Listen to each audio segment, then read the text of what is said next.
আচলতে চাপাগুৰিৰ পৰা যিটো চাপাগুৰি ৰোড আছে সেইটো নৰ্থ চালমাৰালৈকে আমাৰ এইখিনিত ই ৰিক্সা বন্ধ আছে আৰু হাইৱেটো ই ৰিক্সা বন্ধ আছে। এটা অৰ্ডাৰ ওলোৱাই আছিল।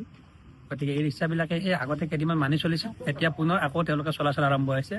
সদ্যহতে আমি ই ৰিক্সা, তাৰপিছত ড্ৰাংক এণ্ড ড্ৰাইভিং, ঠাণ্ডা দিন পৰিছে, কুঁৱলী পৰিছে, এক্সিডেণ্ট বেছি হ'বলৈ লৈছে।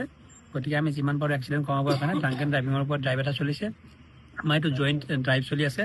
ইয়াত আমাৰ এনফৰ্চমেণ্ট আছে, আমাৰ ট্ৰেফিক পুলিচ আছে আৰু আমাৰ থানাৰ পৰা পুলিচ আহিছে। গোটেইখিনি মিলি আমি জইণ্ট ড্ৰাইভ এটা দি আছোঁ আৰু আমি ড্ৰাংক এণ্ড ড্ৰাইভিং এতিয়া ডিটেক্ট কৰিছোঁ এটা তেনেকৈ, আৰু এতিয়া চলি থাকিব এইটো।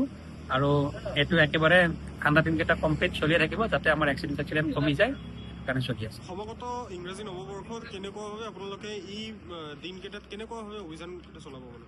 আমাৰ এইটো যিটো হৈছে ইয়াতকৈ আৰু বেছিহে হ'ব, আৰু গোটেইকেইটা টিম আছে। আমাৰ এটা জইণ্ট এনফৰ্চমেণ্ট টিম এটা বনাই দিয়া আছে। তাত আমাৰ টাস্ক ফ'ৰ্চত এক্সিকিউটিভ মেজিষ্ট্ৰেট থাকিব, এক্সাইজ ডিপাৰ্টমেণ্টৰ মানুহ আছে, গোটেইখিনি মিলিয়ে কৰিব।